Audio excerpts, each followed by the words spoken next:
मोदी ने पुतिन और जिनपिंग के साथ तिकड़ी बनाकर ट्रंप को मैसेज दिया कि अमेरिका की दादागिरी नहीं चलेगी, तुम जो कह रहे हो उससे अलग दुनिया चल रही है। आज ट्रंप ने जिनपिंग, पुतिन और किम जोंग की तिकड़ी को भी एक साथ देख लिया। अमेरिका के सारे कट्टर दुश्मन आज इकट्ठा हो गए। ये दोनों तस्वीरें अमेरिका में खलबली मचा रही हैं। लोग पूछ रहे हैं कि ट्रंप की बुद्धि कहां चली गई भाई, जो भारत जैसे दोस्त को दूर कर दिया और कट्टर दुश्मनों को लाकर साथ खड़ा कर दिया। चीन में ट्रंप के सारे कट्टर दुश्मन कैसे इकट्ठा हो गए, ट्रंप के कट्टर दुश्मनों की परेड निकली तो क्या हुआ, यह सब आपको अगले चैप्टर में बताऊंगा। लेकिन पहले देख लीजिए कि ट्रंप कैसे नरेंद्र मोदी की कूटनीति के सामने धराशायी होते दिखे। कैसे ट्रंप को नरेंद्र मोदी और भारत झटके पे झटके दिए जा रहे हैं। ट्रंप के टैरिफ के जवाब में नरेंद्र मोदी ने आत्मनिर्भर भारत की नई मुहिम छेड़ दी। कल ही भारत की पहली made in India semiconductor chip launch की। यही नहीं, ट्रंप जिस इकोनॉमी को डेड कह रहे थे, उस इकोनॉमी में नरेंद्र मोदी ने ऐसा गियर लगाया कि जीडीपी ग्रोथ अनुमान से कहीं ज्यादा 7.8 पर पहुंच गई। उधर भारत पर टैरिफ लगाने वाले ट्रंप की हालत आप देख लीजिए। आज की डेट में अमेरिका मंदी के दरवाजे पे खड़ा है बॉस। अमेरिका की इकोनॉमी को तो ट्रंप डुबा ही रहे हैं। ट्रंप की खुद की अप्रूवल रेटिंग गोते लगा रही है, यानी पब्लिक उन पर विश्वास नहीं कर पा रही। ना इकोनॉमी सुधार पा रहे हैं, ना अपनी अप्रूवल रेटिंग। ऊपर से क्या घर में, क्या फ्रेंड सर्किल में ट्रंप की धज्जियां उड़ रही हैं। उनके खुद के लोग कह रहे हैं भाई कि भारत से पंगा क्यों लिया, अपना नुकसान कर रहे हो। ट्रंप के खिलाफ अमेरिका में विरोध प्रदर्शन हो रहे हैं, जिसके बारे में थोड़ी डिटेल आपको आगे बताऊंगा। लेकिन पहले देखिए कि ट्रंप ने भारत को लेकर क्या नया बयान दिया है। ट्रंप से जब टैरिफ को लेकर सवाल किया गया तो ट्रंप ने रूस से कच्चे तेल का जिक्र तक नहीं किया इस जवाब में। इतना ही नहीं, भारत से भिड़ने वाले ट्रंप ने कह दिया कि भारत के साथ तो बड़े अच्छे रिश्ते चल रहे हैं। ट्रंप के इस बयान को सुनिए और बड़ा नोटिस कीजिए कि भाई ने कैसे रूस से तेल वाला मामला जो है वो पूरे बयान से हटा ही दिया। Considering taking away some of the tariffs that you've imposed on India, you had posted. No, we get along with India very well, but India has, you have to understand, for many years it was a one-sided relationship. Only now, since I came along, and because of the power that we have with tariffs, India was charging us tremendous tariffs, about the highest in the world. They were about the highest in the world, number one. And we therefore weren't doing much business with India, but they were doing business with us because we weren't charging them. Foolishly, we weren't charging them. So they would send in massive, everything they made, they'd send it in, pour it into our country. Therefore, it wouldn't be made here, which is a negative.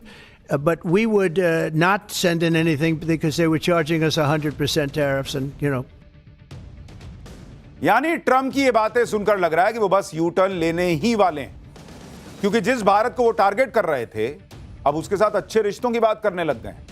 रूस के जिस तेल पर वो भारत को कोस रहे थे कि भारत रूस से तेल खरीदता है इसलिए युद्ध हो रहा है, भारत पर मुनाफा कमाने के आरोप लगा रहे थे, अब रूस के उस तेल की बात ही नहीं कर रहे भाई। अब ना ट्रंप को मोदी पुतिन की दोस्ती दिख रही है, ना ही यूक्रेन युद्ध याद आ रहा है, जिसे ट्रंप के लोग कह रहे थे कि Modi is war in Ukraine. Trump के सुर, ताल, तेवर सब बदल रहे हैं बॉस। हालात बदल गए, जज्बात बदल गए वाला हिसाब हो गया है ट्रंप के साथ, क्योंकि भाई ने कुछ बोला ही नहीं रूस पर, तेल पर। भाई ने क्या कर दिया कि अब बात कर दी कि टैरिफ के मामले में ऐसा हुआ है, तो अब टैरिफ पे बात होगी, फिर धीरे से कहेंगे कि अच्छा ठीक है, दोस्त है ना, तो इसलिए मैं टैरिफ कम कर रहा हूं। वजह यह है कि ट्रंप जिस मकसद से नरेंद्र मोदी से भिड़ रहे थे, एक भी मकसद उनका पूरा नहीं हो रहा। जैसे पहला मकसद, ट्रंप भारत से इसलिए भिड़ रहे थे क्योंकि वो चाहते थे कि भारत उन्हें युद्ध रोकने का क्रेडिट दे दे और नोबेल के लिए नॉमिनेट कर दे। वो तो नरेंद्र मोदी ने कहा कि भाई ये सब नहीं होगा, तुमने युद्ध रुकवाया नहीं, कौन बात का नोबेल। दूसरा मकसद, ट्रंप ने भारत पर इसलिए टैरिफ लगाया था कि वो भारत को रूस से कच्चा तेल खरीदने से रोक सके, लेकिन टैरिफ ये कमाल भी ना कर पाया। उल्टे रूस ने कच्चे तेल पर और डिस्काउंट दे दिया भारत को। मोदी पुतिन एक गाड़ी में घूमने लग गए। तीसरा मकसद, ट्रंप भारत पर दबाव डालकर ब्रिक्स को कमजोर करने में लगे हुए थे, उल्टा हो गया। ब्रिक्स और एकजुट हो गया, एससीओ ग्रुप में नई जान आ गई। आरआईसी, रशिया, इंडिया, चाइना के फिर से शुरू होने की खबरें हैं, और ट्रंप का जो क्वाड था, अमेरिका वाला क्वाड, जिसमें अमेरिका, जापान, ऑस्ट्रेलिया और भारत थे, वो खतरे में पड़ गया। यानी ट्रंप जिस टैरिफ को जादू की छड़ी बताकर कह रहे थे कि इससे तो सब काम पूरा कर दूंगा, वो दांव नरेंद्र मोदी ने वो छड़ी घुमा कर लेकर तोड़ दिया और अपनी कूटनीति से सारा प्लान फेल कर दिया। पीएम मोदी न ट्रंप की धमकियों से डरे, न 50% टैरिफ से। मोदी ने बता दिया कि वो टैरिफ का नुकसान झेल लेंगे, लेकिन ट्रंप उनका पलटवार न झेल पाएंगे बॉस। और आज की डेट में वही हो रहा है। ट्रंप के लोग, अमेरिका में मीडिया, सब जो है कोस रहे हैं कि कैसा आदमी है जी, इतना अच्छा दोस्त भारत जो है उसको दूर कर दिया, चाइना को भारत के पास ले आया, और चाइना तो यही चाहता ही था। अमेरिका अलग थलग पड़ रहा है बॉस, दुनिया को दिख रहा है। अमेरिका के चक्कर में यूरोप अलग थलग पड़ रहा है, दुनिया को दिख रहा है। और अब ट्रंप को भी समझ में आ रहा है यह नवाबी नहीं चलेगी मेरी। जो ट्रंप क्वाड के लिए भारत आने से इनकार कर रहे हैं, वो अब भारत से अच्छे रिश्तों की बात करने लगे। भारत रूस का कच्चा तेल ना खरीदे, इसके लिए ट्रंप ने सब ट्राई कर लिया, लेकिन अब अचानक से वो इसकी बात नहीं कर रहा। इसकी एक वजह यह भी है कि ट्रंप किस मुंह से भारत को टारगेट करे, क्योंकि खुद यूक्रेन भारत से डीजल खरीदकर अपना काम चला रहा है। जुलाई में भारत ने यूक्रेन को सबसे ज्यादा डीजल सप्लाई की। यूक्रेन की डीजल जरूरतों का 15% तो भारत पूरा कर रहा है। अब अमेरिका किस मुंह से यह कहेगा कि यह मोदी का युद्ध है? खुद यूक्रेन रूस के कच्चा तेल का रिफाइंड वर्जन भारत से खरीद रहा है, तो यूक्रेन को पहले बोलो कि नहीं खरीदेगा भारत से। और विदेश मंत्री एस जयशंकर ने यही तो कहा था कि तुम कह रहे हो कि भारत मुनाफा कमा रहा है, रूस का तेल जो है वो फिर यूरोप को बेच देता है, दूसरों को बेच देता है, तो मत खरीदो, हम तुम्हारे दरवाजे पे खड़े हैं कि हमसे खरीदो, हम तुमको सस्ता दे रहे हैं, लेना भी है, और फिर गाली भी हम ही को दोगे। अब तो यह भी खुलासा हो गया कि खुद अमेरिका अंदर ही अंदर रूस से एनर्जी डील की बातचीत में लगा हुआ है। यानी रूस से कच्चा तेल खरीदने वाले मुद्दे पर अमेरिका के पास भारत को खेलने के लिए कोई मजबूत तर्क ही नहीं है। यही वजह है कि ट्रंप अब उसकी बात नहीं कर रहा है। ट्रंप धीरे धीरे लाइन पर आ रहे हैं। ऐसा इसलिए क्योंकि ट्रंप के साथ एक के बाद एक गजब गजब कांड होते जा रहे हैं। इनके बारे में आपको बताऊंगा। सबसे पहला बड़ा कांड तो ट्रंप के साथ यह हुआ है कि जिस टैरिफ को लगाकर ट्रंप कह रहे थे कि इससे अमेरिका का खजाना भरने लगा है, वो टैरिफ उल्टा अमेरिका को महंगा पड़ गया है। ट्रंप के सारे दावों की हवा ग्लोबल रेटिंग एजेंसी मूडीज ने निकाल दी। मूडीज की लेटेस्ट रिपोर्ट के मुताबिक अमेरिका गंभीर मंदी की कगार पर पहुंच गया है, जिससे अमेरिका की इकोनॉमी को भारी नुकसान हो सकता है। अमेरिका की जीएसटी का 1/3 हिस्सा बनाने वाले राज्य या तो मंदी की चपेट में हैं या मंदी के हाई रिस्क पर पहुंच चुके हैं। रिपोर्ट के मुताबिक अमेरिका में सरकारी नौकरियों में कटौती के कारण मंदी का संकट गहराता जा रहा है। जब से ट्रंप राष्ट्रपति बने हैं तब से सिर्फ वॉशिंगटन डीसी में ही 22,000 से ज्यादा सरकारी नौकरियां चली गई। रिपोर्ट में यह भी बताया गया है कि अमेरिका का मैन्युफैक्चरिंग पीएमआई यानी परचेजिंग मैनेजर्स इंडेक्स घटकर 48% के करीब आ चुका है। इस वक्त अमेरिका में उद्योगों की स्थिति यूएस ग्रेट रिसेशन के समय से भी बदहाल बताई जा रही है।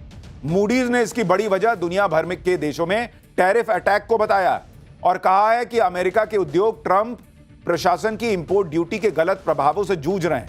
रिपोर्ट में दावा किया गया है कि बहुत अधिक इंपोर्ट ड्यूटी की वजह से अमेरिका में प्रोडक्ट्स का निर्माण अब मुश्किल होता जा रहा है। भारत पर टैरिफ लगाने के बाद तो अमेरिकी एक्सपर्ट भी कहने लगे कि ट्रंप को इकोनॉमी की कुछ समझ नहीं है भाई, क्योंकि जिसको इकोनॉमी की समझ होगी वो देश को मंदी में ले आएगा। आप देखिए, वो जब हम कहते हैं कि नरेंद्र मोदी ने भारत की इकोनॉमी को रॉकेट बना रखा है, भारत में दुनिया को अवसर दिख रहा है, दुनिया को लगता है कि भाई भारत से फ्रेंडशिप जरूरी है, वो बात समझनी हो तो अमेरिका की हालत देखिए। मूडीज कह रहा है भाई नौकरियां और चली जाएंगी, एकदम कंगाली आ जाएगी। सुनिए वहां के एक्सपर्ट क्या कह रहे हैं। एक तरफ मंदी का खतरा, दूसरी तरफ महंगाई भी है। ट्रंप ने अपनी टैरिफ वाली सनक से खुद अमेरिका में ही हाहाकार मचा दिया है। अमेरिका में इस साल के अंत तक खाद्य कीमतों में 3.4% का इजाफा होने का अनुमान है, जो 20 साल के औसतन 2.9% से भी ज्यादा है। अगस्त 2025 के एपीएनओआरसी सर्वे में 53% अमेरिकियों ने माना कि डेली यूज की चीजों में महंगाई उनके लिए सबसे बड़ा तनाव है। ट्रंप के कार्यकाल में बिजली महंगी हो गई है। जनवरी से अब तक अमेरिका के लोगों का घरेलू ऊर्जा बिल लगभग 10% बढ़ चुका है। ब्लूमबर्ग के सर्वे में अर्थशास्त्रियों का मानना है कि अमेरिका में बेरोजगारी दर चौथी तिमाही में 4.4% तक बढ़ जाएगी और 2026 तक ज्यादातर समय यही रहेगी। ट्रंप के खिलाफ सबसे ज्यादा तो महंगाई का मुद्दा गर्म है। अब फिर कंपेयर कीजिए कि भारत में कैसे नरेंद्र मोदी ने महंगाई को डबल डिजिट में नहीं जाने दिया। डबल डिजिट छोड़िए बॉस, 6 के पार नहीं जाने दे रहे ज्यादातर समय पर, और यहां उनको गाली पड़ती है कि मोदी महंगाई नहीं कंट्रोल कर पा रहे। अमेरिका में ऐसे हालत के बीच ट्रंप ने भारत से जो पंगा लिया है उससे अमेरिका के लोग ही ट्रंप के खिलाफ गुस्से में। अमेरिकी एक्सपर्ट एडवर्ड प्राइस तो यहां तक कह रहे हैं कि अमेरिका को टैरिफ के लिए भारत से माफी मांगनी चाहिए। यानी अमेरिका में एक्सपर्ट कह रहे हैं कि पहले तो भारत पे 0 टैरिफ करो और उसके बाद भारत से माफी मांगो ट्रंप। तो एडवर्ड प्राइस अकेले नहीं है जिन्होंने टैरिफ को लेकर ट्रंप को निशाने पर लिया। भारत पर 50% टैरिफ को ट्रंप भले ही अपनी भूल न माने, लेकिन ऐसा करके ट्रंप ने कितनी बड़ी गलती कर दी है, इसकी पोल खुद अमेरिकी रणनीतिकारों ने खोल दी। डेमोक्रेटिक पार्टी के भारतीय मूल के अमेरिकी सांसद रो खन्ना ने तो साफ कहा कि ट्रंप ने ईगो की वजह से भारत और अमेरिका के संबंध बर्बाद हो रहे हैं। खन्ना ने कहा कि दुनिया के सबसे बड़े लोकतंत्र के साथ रणनीतिक संबंध बर्बाद करने की इजाजत नहीं दी जा सकती। खन्ना ने कहा कि भारत अमेरिका के संबंध मजबूत करने में 30 साल लगे और ट्रंप उसे कमजोर किए जा रहे हैं। इसी तरह अमेरिका के पूर्व एनएसए जैक सुलिवन ने कहा है कि ट्रंप ने भारत के साथ संबंधों को दरकिनार किया क्योंकि पाकिस्तान उनके परिवार के साथ व्यापारिक सौदा करने को तैयार है। सुलिवन ने इसे अमेरिका के लिए बहुत बड़ा रणनीतिक नुकसान बताया। ये पूर्व एनएसए हैं, राष्ट्रीय सुरक्षा सलाहकार।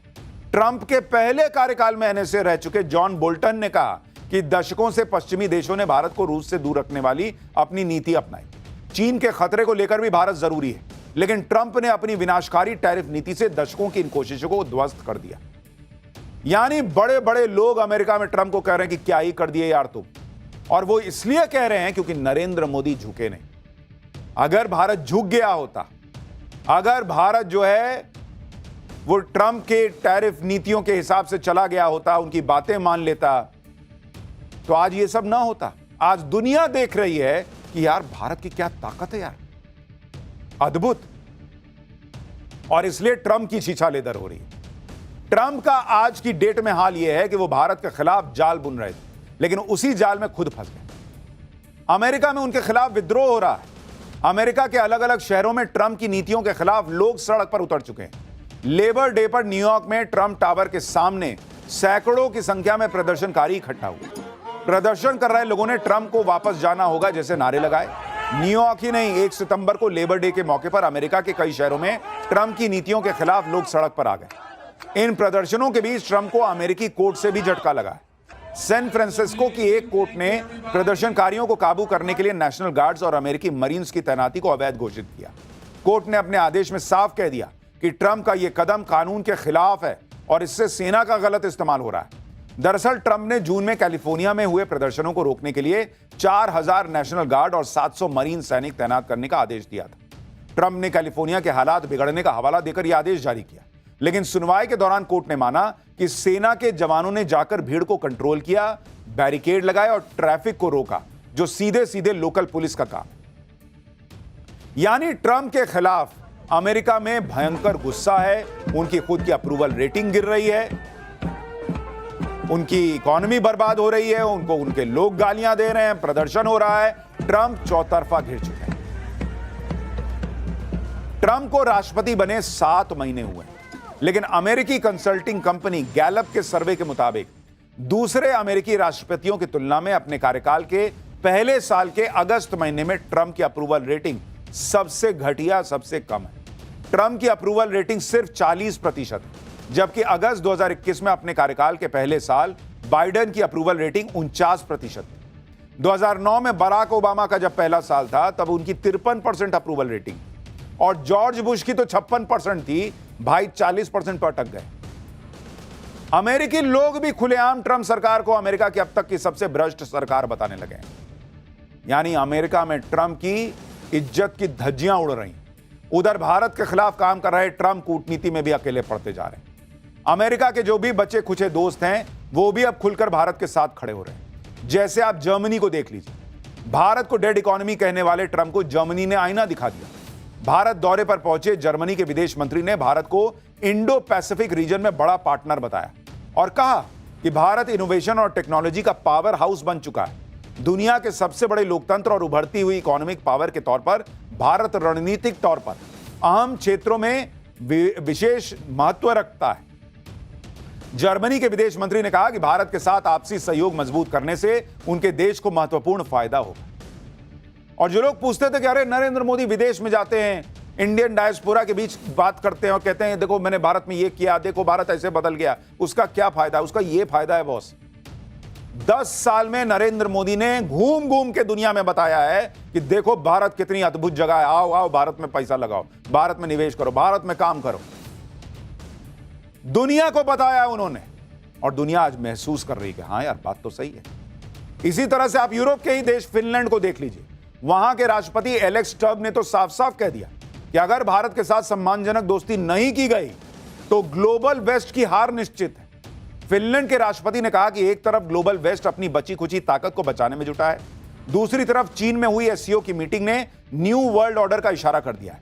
फिनलैंड के राष्ट्रपति के बयान से साफ पता चलता है कि मोदी, जिनपिंग और पुतिन की मुलाकात से पश्चिमी देशों में कितनी बेचैनी है। चीन में हुई एससीओ की बैठक पर फिनलैंड के राष्ट्रपति ने कहा कि इस बैठक ने वेस्ट को रिमाइंडर दे दिया है कि वर्ल्ड ऑर्डर का कंट्रोल बदल रहा है। एससीओ में भारत, चीन और रूस समेत प्रमुख एशिया के देश शामिल हैं, जो मिलकर वर्ल्ड ऑर्डर में ग्लोबल वेस्ट के प्रभाव के लिए चुनौती बन सकते हैं। आप भारत की ताकत देख रहे हैं बॉस। हर भारतीय को गर्व होना चाहिए। दुनिया में लोग कह रहे हैं कि हम हार जाएंगे अगर हमारी टीम में भारत नहीं है। यह है भारत की पावर कि जीतना है तो भारत को खिलाओ भाई, साथ में अपनी टीम में रखो, नहीं तो गड़बड़ा जाएगा मामला।